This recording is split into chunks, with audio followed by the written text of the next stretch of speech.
Good morning students. I welcome you all to 23rd of July morning class. इस class में हम daily एक means answer writing का practice करते हैं. एक बहुत ही अच्छा बेहतरीन क्वेश्चन मैं आपके लिए रेगुलर लेके आती हूँ. आज बहुत ही इंटरेस्टिंग और बहुत ही रेलिवेंट टॉपिक मैं लेके आई हूँ आपके लिए.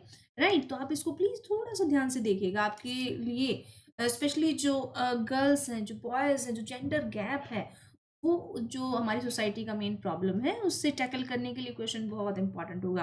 और कुछ बहुत ही अच्छे-अच्छे इसमें बुलेट पॉइंट्स आपके लिए ऐड होंगे. आपके ऐसे पॉइंट्स के लिए, आपके मेंस जीएस पेपर मेंस 3 के लिए. राइट, आप प्लीज फोकस करिए. 40th देखो, हमने करते-करते 40 डेज हो गए हमको ये स्टार्ट किए हुए, और आज हम रेगुलर इसका एक बहुत बेसिक आपका जो नॉलेज है मेंस आंसर राइटिंग के लिए, वो मैंने बहुत ही अच्छे से इंक्रीज किया है. तो प्लीज आप क्वेश्चन राइटिंग का, जैसे हमारे कुछ student like Baliram daily answer writing करते हैं ना, और चाहे जो भी हो जाए मुझे एक आंसर जरूर दिखाते हैं बलीराम. तो ऐसे ही आप भी कोशिश कीजिए कि एक आंसर आप एटलीस्ट जरूर लिखें. राइट, तो चलिए आज का क्वेश्चन है जेंडर इक्वालिटी से लेके. ओके, बहुत इंपॉर्टेंट टॉपिक है. क्रिटिकली एनालाइज, देखो एनालाइज करना क्रिटिकली मतलब नेगेटिव पॉइंट इसके हमको ज्यादा देखने हैं कि कौन कौन सी नेगेटिविटी है और उसको हम कैसे वे फॉरवर्ड करें. ठीक है, so why from past few decades there has been a widening gender gap in STEM. STEM क्या है भाई? ये स्टेम हम किसको बोलेंगे? जो स्टेम होता है ना, ये है science, technology, engineering and mathematics. मतलब जो जेंडर गैप है ना, वो इन फील्ड्स में मेनली ज्यादातर दिखाई देता है. जो साइंस की, टेक्नोलॉजी की, इंजीनियरिंग और मैथमेटिक्स की जो टेक्निकल फील्ड है ना, उसमें हमारी जो गर्ल चाइल्ड है वो लेटर ऑन परस्यू नहीं कर पाती है. तो इसको हमें 250 वर्ड्स में मैंने क्वेश्चन आपके लिए लिखा है, तो आप इसको प्लीज 150 वर्ड्स में कीजिए इस क्वेश्चन को. बहुत ही अच्छा क्वेश्चन है. राइट, इसके सारे जो पॉइंट्स है मेन वो मैं आपको बताऊंगी इसके.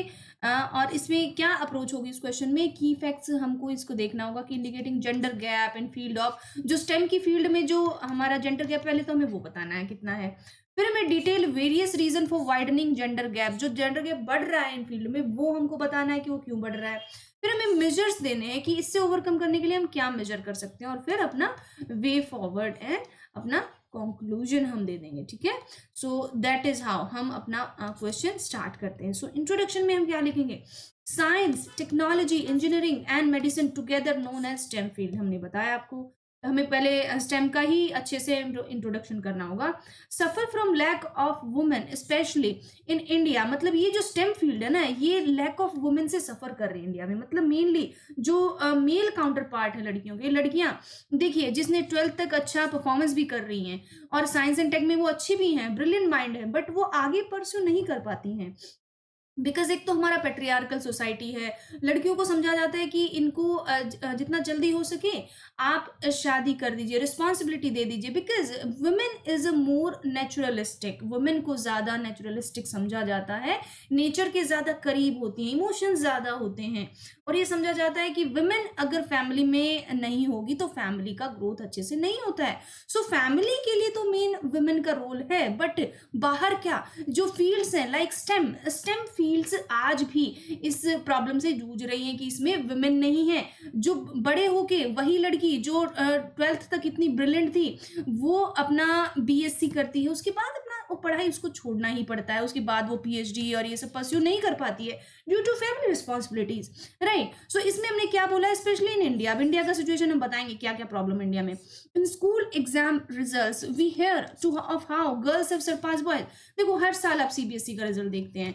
12th क्लास में मेडिकल जो फील्ड हो गया, आपका नीट का जो एग्जाम हो गया, हर एग्जाम में I mean what not, just name it. और मैं आपको बताऊंगी सब में वुमेन्स ने, लड़कियों ने टॉप किया है. But when it comes to those who take up research in later life, जो रिसर्च तक जाने जाते जाते जो लाइफ का पार्ट आ जाता है, उस तक क्या होने लगता है, the number of women is little. This means that many of our best brains that shot the maximum potential do not pick research as a career. Okay, so मतलब जो बेस्ट ब्रेन है ना हमारे, वो 12th तक top करते हैं, graduation तक अच्छा करते हैं, बट उसके बाद वो परस्यू नहीं कर पाते हैं. बेस्ट ब्रेन कौन? विमेन. विमेन हमारी जो अच्छा कर रही हैं. ठीक है, तो उसके लिए क्या रीजन है? February 11 was the international day of women girls in science. Okay, girls in science का डे है ये मेनली. और February 11 I think, if I am not wrong, हमारा डे होता है रेडियो डे. इफ दिस और फेब्रुअरी 13 होता है रेडियो डे। सो आप देख लेना, established by United Nations to promote equal access to and participation in science for women and girls. While some of the greatest scientists and mathematics have been women, they remain represented in comparison to their male counterparts in higher studies involving science as well as among the top scientific achievers. मतलब आज जो हमारे बहुत बड़े बड़े जो जिन्होंने research किया है लाइफ में, तो उनमें हमारी वुमेन भी आगे हैं। तो उन्होंने क्या किया, उनके साथ भी मेल काउंटर पार्ट, उनके जो मेल जो उनके साथी थे उनसे उनका कंपैरिजन होता था, बट फिर भी उन्होंने परस्यू किया क्योंकि वो ब्रिलियंट माइंड थे। बट ऐसे जरूरी नहीं कि जो भी ब्रिलियंट माइंड हो वुमेन का उनको आगे सपोर्ट ही मिले आगे पढ़ने के लिए, आगे रिसर्च करने के लिए। सो ये बताया गया है कि international day for women and girls in science जो यूएन के द्वारा सेलिब्रेट किया जाता है, इसमें बताया गया है कि जो वुमेन जो माइंड होता है, जो ब्रिलियंट माइंड होते हैं, उनको कैसे साइंस एंड टेक में सपोर्ट किया जाना चाहिए। अब जैसे एक एग्जांपल ले लेते हैं, हमारा मैरी क्यूरी जो हमारी बहुत बड़ी रेडियो एक्टिविटी का जिनमें रिसर्च किया था, केमिस्ट्री के लिए, फिजिक्स, मतलब व्हाट नॉट, उनको नोबेल प्राइज तक मिला है। और तो क्यों नहीं कर सकती हमारी लेडीज उतना। 1911 में, आई थिंक 1911 का टाइम था, तब उनको जब वो इसमें अपनी पूरी फैमिली के साथ, इवन हस्बैंड वो सपोर्टिंग हर, और वो भी उनके काउंटर पार्ट थे, साथ में दोनों ने नोबेल प्राइज लिया है, और उनका पूरा फैमिली भी आगे परस्यू कर, उन्होंने भी नोबेल प्राइज लिया। तो इतना ब्रिलियंट सी उन्होंने जो अपने लिए, अपनी पूरी फैमिली के लिए पूरा उसको कंटिन्यू किया है, वो तो उसका कोई कंपैरिजन आज तक आ ही नहीं पाया, राइट। सो ऐसे हमारे जो साइंस एंड टेक में जो ब्रिलियंट माइंड होते हैं ना, उनको स्पेशली वुमेन्स को आगे लाना चाहिए हमें। Current status of gender gap का आज क्या सिचुएशन चल रहा है। According to the 2018 UNESCO institute for statistic report on women in science, 44% of bachelor students and 41% of doctoral degrees in India are female. मतलब देखो 44% है, 50 से तो ज्यादा आज भी नहीं है ना, तो 66% तो आज भी हमारे बॉयज ही हैं, राइट। मतलब 56%, ठीक है, 56% हमारे आज भी बॉयज ही हैं, राइट। सो ये देखिए आप, तो then women face double brain syndrome, double burden syndrome. ये क्या है डबल बर्डन सिंड्रोम? मतलब एक तरह का बीमारी ही इसको बता दिया गया कि ये culture where both men and women feel the family and household duties are primarily the women's responsibility. मतलब एक कल्चर ऐसा बना दिया गया है ना कि एक सोच है एक तरह की, और कुछ नहीं है, बस एक सोच है कि अगर फैमिली में जो हाउस होल्ड रिस्पॉन्सिबिलिटी है, जो घर का किचन का जो रिस्पॉन्सिबिलिटी है, वो वुमेन ही करेगी। अगर सपोज हम जैसी वुमेन अगर किचन तक ही लिमिटेड रह जाते, अगर हमें किचन के बारे में ही ज्यादा नॉलेज हमको होती, तो हम आज यहाँ ना होते इस प्लेटफॉर्म पे, राइट। सो आज भी ये प्रॉब्लम है, इसको बोलते हैं हम डबल बर्डन सिंड्रोम। मतलब कि जो सोच है कि वुमेन और मेन अगर शादी करते हैं, तो हाउस होल्ड का जो रिस्पॉन्सिबिलिटी है वो वुमेन का ही होगा, राइट। टाइम चेंजेस, टाइम बदल रहा है, बट धीरे धीरे होता है। मैंने बोला ना, जो बड़े चेंजेस होते हैं ना, जो बिग चेंजेस होते हैं, उसमें जनरेशंस लग जाती हैं, तो उस जनरेशन में थोड़ा सा एफर्ट आपका भी होगा, थोड़ा सा हमारा भी होगा, है ना। According to a recent study on women in STEM, ये इस फील्ड में वुमेन की जो स्टडी है वो बताती है 81% women in India perceive gender bias in performance evaluation. मतलब परफॉर्मेंस का इवैल्यूएशन जो होता है ना, उसमें भी कहीं ना कहीं बॉयज को ज्यादा बताया जाता है और वुमेन्स को कम समझा जाता है। while more women are enrolling in university, relatively few pursue careers in research। मतलब ज्यादा वुमेन यूनिवर्सिटी में एडमिशन तो ले लेती हैं, बट फिर क्या होता है, बट वो रिसर्च में नहीं जा पाती। बहुत कम ऐसी वुमेन होती हैं जो रिसर्च में आगे जाती हैं, राइट। उनको बहुत सारे प्रेशर्स होते हैं वुमेन पे, राइट। उनका तो प्रेशर का लेवल ही अलग है कि वुमेन पे क्या प्रेशर, हम बताने लग जाएंगे तो शाम हो जाएगी, right. The ideal fraction of 50% of female students has not been achieved. Okay, so जो 50% जो आइडियल स्टूडेंट है, जो टॉप स्टूडेंट है, वो तो उनको अचीव ही नहीं किया जाता है, ठीक है। और मतलब वो अपना जो रियल जो पोटेंशियल है वो अचीव ही नहीं कर पाते। There is a drastic drop in percentage of women from the doctoral level to the scientist faculty position. मतलब डॉक्टोरल लेवल में मान लो पहुंच भी गई, तो फिर जो फैकल्टी बन जाएंगे और जो साइंटिस्ट बन जाएंगे, वो लेवल तो बहुत ही कम हो जाएगा। कभी सुना है कोई वुमेन साइंटिस्ट आपके एरिया में? कोई नहीं सुना होगा। मेन सुन जाएँगे, मेन ये है, वो है उस पोज़ीशन पे, बट वुमेन को वहाँ तक जाने ही नहीं दिया जाता है, राइट? वो रिस्पॉन्सिबिलिटी जाने नहीं, कोई मना नहीं करेगा कि आप मत करो, सब सपोर्ट भी कर देंगे। बट वो रिस्पॉन्सिबिलिटी ऐसी हो जाएगी कि को वुमेन है, तो भई अब ये एज ओवर पास हो गई, तो फिर आपका जो चिल्ड्रन है, कब बियर करेंगे आप? आप ये एज हो गई, तो फिर शादी कब करेंगे? है ना? तो ये कुछ प्रेशर है जो अनकहे हैं, मतलब बोला नहीं जाता, बट ये है रहते हैं सोसाइटी में। ठीक है, तो ये कुछ चीजें हैं जो वुमेन को आगे नहीं जाने देती। There is a major paucity of women at the senior most administrative and policy making position in scientific institution. मतलब सपोज अगर साइंस में कोई पोजीशन है, वो उसमें जो पॉलिसी मेकिंग, जैसे कि हमारे आईएएस हो गए सपोज, वो भी अगर किसी साइंटिफिक फील्ड में होंगे, तो वहां पे वुमेन नहीं होंगी, मैन ही होंगे। Women showed a preference for arts, however उनको देखो आर्ट का प्रेफरेंस बताया जाता है, कहते हैं ना, एक लड़की जब पैदा होती है तो उनको डॉल्स दी जाती खेलने के लिए, बॉयज को कार्स दी जाती। तो ये वही डिफरेंस है, राइट? कि वुमेन को आर्ट्स परस्यू करने के लिए बोला जाता है, चाहे वो कितनी ब्रिलियंट हो। और female enrolment in science streams rose from 2010 to 11 और 2015 टू 16। मतलब फीमेल एनरोलमेंट थे ना जो साइंस में, वो इंक्रीज हुए हैं धीरे धीरे, ये कहने का मतलब है। The report raised how found that the over 620 institutes and universities including IIT, NIT, ISRO and DRDO, the presence of women was 20.0%।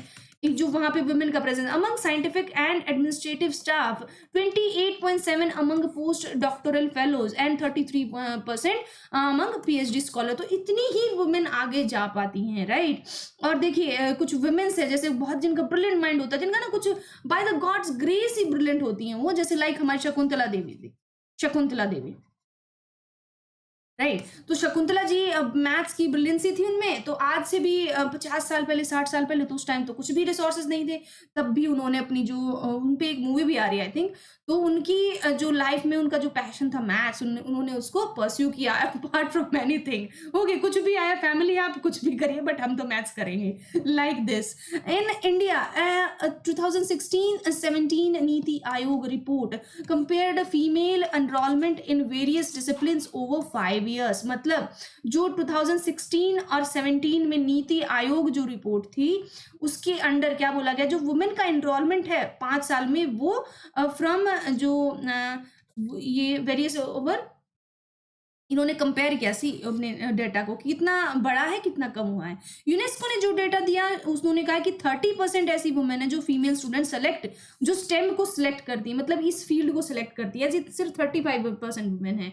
Then related to fields in higher education, women enrolment is particularly low in information technology, IT में सिर्फ 3%, natural science, mathematics and statistics सिर्फ 5%। Okay, and engineering and allied streams, ये देखो सिर्फ 8%। मतलब सिर्फ admission लेने में ही इतने कम है, तो आगे क्या जाएंगे। रीजंस फॉर जेंडर गैप, इस जो जेंडर गैप है इसका क्या रीजन है।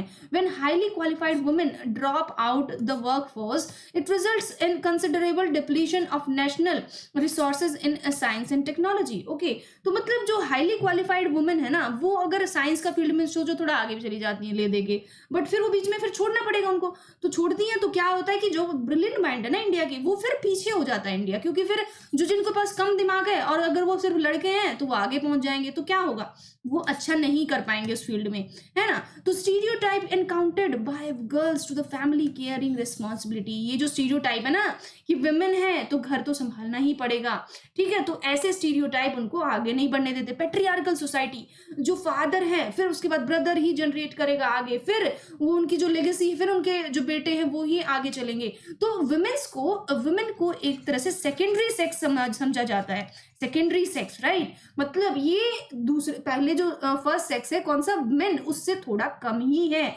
ज्यादा नहीं है।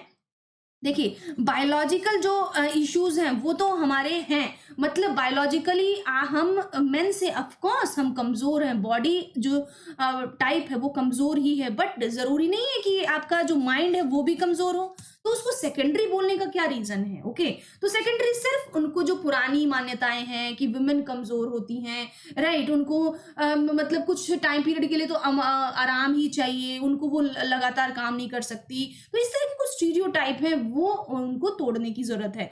तो patriarchal society, women face bias when choosing a career. जब करियर चूज करते हैं ना तो इधर से भाई आएगा, इधर से फादर आएंगे, इधर से अंकल आएंगे, बेटा ये मत करो वो मत करो, ठीक है, ये अच्छा नहीं है वो अच्छा नहीं है। बट जो वुमेन का जो उसका जो करियर जो फील्ड जो चाहती है उसमें उसको प्रॉब्लम्स आती हैं, right. So discrimination, women continue to face the same kind of discrimination at work as they face in society. मतलब सोसाइटी में जो डिस्क्रिमिनेशन जरूरी, और वहां पे जो वर्कफोर्स में मानो चली भी गई तो वहां भी उनको डिस्क्रिमिनेशन फेस करना पड़ता है। बहुत मुश्किल है एक वुमेन के लिए काम करना, ठीक है, उन तरह तरह के लोगों को फेस करना। तो वो जो प्रॉब्लम्स है ये लाइफ में हमेशा चलती ही रहती है वुमेन के, एज कंपेयर टू मेन। वही चीजें अगर मेन हो उस पोजीशन पे और वुमेन हो तो उनको सेम पे तक नहीं मिलता है। Can you imagine? आज भी बहुत सारी सिचुएशन ऐसी है जब वुमेन को सेम पे, इक्वल पे का प्रॉब्लम आज भी है सोसाइटी में, कि मेन उतना ही काम कर रहा है, उतना ही काम वुमेन करे तो वुमेन को वेजेस कम मिलेगा। According to a recent Accenture research report, the gender pay gap in India is as high as 67%। मतलब देखो, जो जेंडर पे, जो वही अगर सेम उसी पोस्ट पे मैन काम कर रहा है तो उस वुमेन को 67% कम मिलता है। ऐसा केसेस हैं। मतलब various studies have found that girl excel at mathematics and science oriented subjects in school, but boys often believe that they can do better, which shapes their choices in higher study। मतलब boys समझते हैं कि हम ही better हैं इन field में। Women को तो home science जैसे सब्जेक्ट, उनको आर्ट्स जैसे सब्जेक्ट, उनको ड्राइंग जैसे सब्जेक्ट, पेंटिंग, ऐसा कुछ उनको करना चाहिए, उनको सूट करता है, राइट। ऐसे बोलते हैं ना कि ये कुछ फील्ड है, ये तो फिक्स हो गई है वुमेन के लिए, राइट। और अगर उनको गलती से कोई लड़का भी ले ले, ऐसा नहीं कि सिर्फ मैं वुमेन के साथ, ऐसा तो कोई बॉय भी उनको परस्यू करना चाहता है उनको, तो उनको तो और बुरा उनके साथ होता है, right. So 2015 an analysis of PISA program for international student assessment और स्कोर्स, इसमें क्या होता है, इसमें 15 ईयर्स तक के जो बच्चे होते हैं ना उन बच्चों को बताया जाता है कि उनको क्या जो प्रोग्राम है वो परस्यू कर रहे हैं बच्चे इसमें। तो ये रिपोर्ट होती है, OECD इसको करता है, the organisation for economic cooperation and development, and found that the difference in math scores between high achieving boys and girls were equivalent to of above half a year at a school। मतलब ये जो mathematics का जो achievement है boys और girls में वो बराबर ही है। मतलब half a year at a school, आधे साल तक तो वो इक्वल ही चलता है। But when comparing boys and girls who reported similar levels of self confidence and anxiety about maths, the gender gap is performance disappeared. मतलब कहने का मतलब है कि कुछ लड़कियां तो इसलिए मैथ्स में ही अच्छा नहीं कर पाती कि उनको एंजाइटी होती है, मैथ्स से डर लगता है बच्चों को, और स्पेशली गर्ल्स को। और जो गर्ल्स अगर मैथ्स में जो नहीं डरती है ना, वो सीरियसली वो इतना बेटर परफॉर्म करती है बाद में जाके। जैसे शकुंतला देवी का मैंने एग्जांपल दिया, उनको डर ही नहीं लगता था मैथ्स से, है ना। तो जो बच्चे नहीं डरते हैं मैथ्स से, स्पेशली कोई भी हुआ चाहे, तो वो फिर इस गैप को बढ़ा देता है, right. When girls were more anxious they tended to perform poorly. वो ज्यादा, देखो कॉन्फिडेंस भी मैटर करता है। तो कोई भी फील्ड, कोई भी स्ट्रीम मुश्किल नहीं है अकॉर्डिंग टू मी, बट उसमें कॉन्फिडेंस चाहिए। आप कुछ भी पढ़ सकते हैं, आप कुछ भी कर सकते हैं लाइफ में, मैंने किया है, राइट। आप भी कर सकते हैं। गवर्नमेंट इनिशिएटिव्स, मतलब इसके लिए गवर्नमेंट ने क्या क्या इनिशिएटिव लिए हैं। विज्ञान ज्योति स्कीम एक स्कीम है, इसमें announced in 2017 budget for the ministry of science and technology. The scheme aim to arrange for girl students of classes 9, 10 and 11 meet women scientists with the IITs and the Indian Institutes of Science Education and Research, right। so इसमें क्या होता है, science इस इतनी classes में जो बच्चे हैं वो उनका ड्रॉप आउट रेट क्या है, ये इसके अकॉर्डिंग है। मतलब ये जो विज्ञान ज्योति स्कीम है इसमें उनको फॉलो अप मिलता है, ठीक है।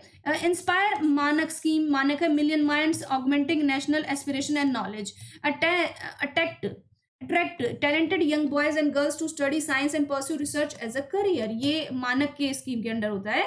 उन्नत भारत अभियान प्रोग्राम, इसमें क्या होता है, launch by ministry of human resource development in 2014, connect India's elite institutes with local communities and address their developmental challenges with appropriate technological intervention. मतलब जो टॉप जो इंस्टीट्यूट्स लाइक IIT, IIMs, उनको ये कनेक्ट करती हैं, ठीक है। Indo US fellowship for women in science, technology, engineering, mathematics and medicine to participate in international collaborative research in premier institutions in America.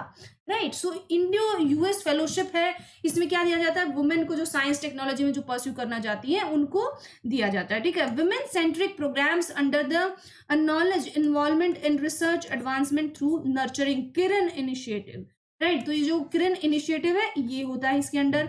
Biotechnology career advancement and reorientation bio care scheme होता है। तो आप please ये points जितने मैंने बताए आप इनको अच्छे से लिख लीजिएगा, ठीक है। नेक्स्ट, वे फॉरवर्ड क्या है इसमें, India will have the world's youngest population by 2022। दुनिया का सबसे ज्यादा यंगेस्ट पॉपुलेशन इंडिया में ही होगा। तो हमको उनको क्या बनाना है, हमें उनको ह्यूमन रिसोर्स बनाना है, ह्यूमन का बोझ नहीं बनाना है, पॉपुलेशन का बोझ नहीं बनाना है, हमें डेमोग्राफिक डिविडेंड लेना है, ठीक है, उनसे फायदा उठाना है। यंगेस्ट पॉपुलेशन अगर हमारे पास है तो मतलब यंगेस्ट मतलब ज्यादा एनर्जी, ज्यादा जोश, है ना, तो ये मतलब होता है। And the women of the country will play a definitive role in devising the study the country's future, right. It takes a multi pronged approach to create meaningful lasting changes in the retention of women in STEM field, right. मतलब जो retention जो capacity है women की वो उसको बढ़ाने के लिए काम करती है। Women's participation in STEM should be encourage from primary school level rather than higher studies.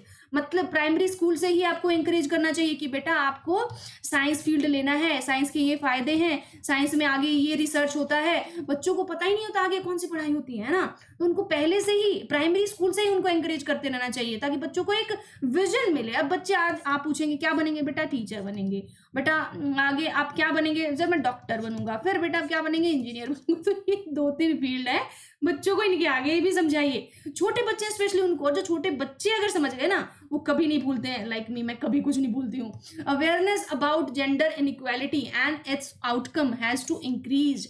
जो जेंडर इनइक्वालिटी है ना उसका अवेयरनेस हमको बढ़ाना होगा। किसी देखो जेंडर तो है, अब ये तो एक तो जो सेक्स का डिफरेंशिएशन है ये तो बाय नेचर है, बाय गॉड ने क्रिएट किया, हम कुछ नहीं कर सकते भाई। हमारा फेस ऐसा है, आपके हमारे फेस पे दाढ़ी नहीं आती है, आपके फेस पे आती है, हम कुछ नहीं कर सकते, ठीक है।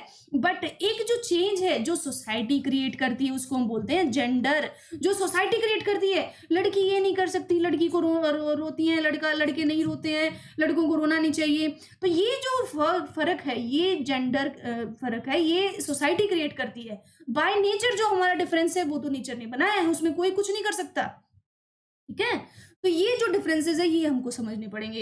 एंड इट्स, और बच्चों को शुरू से ही उनको एंकरेज करना चाहिए। उनको देखो बच्चे पैदा होते हैं घर में तो उनको ये क्यों पता है बेटा आप बेटी हो, आप लड़की हो, आप ये करो, आप वो करो, उनको करने दीजिए ना जो कर रहे हैं, है ना। और जो बॉयज है उनको एंकरेज कीजिए, उनको रिस्पेक्ट करना सिखाइए गर्ल्स का कि बेटा देखो ऐसा है, अगर ऐसा बॉडी फॉर्मेशन है गर्ल्स का तो आपको उनको सपोर्ट करना चाहिए, है ना।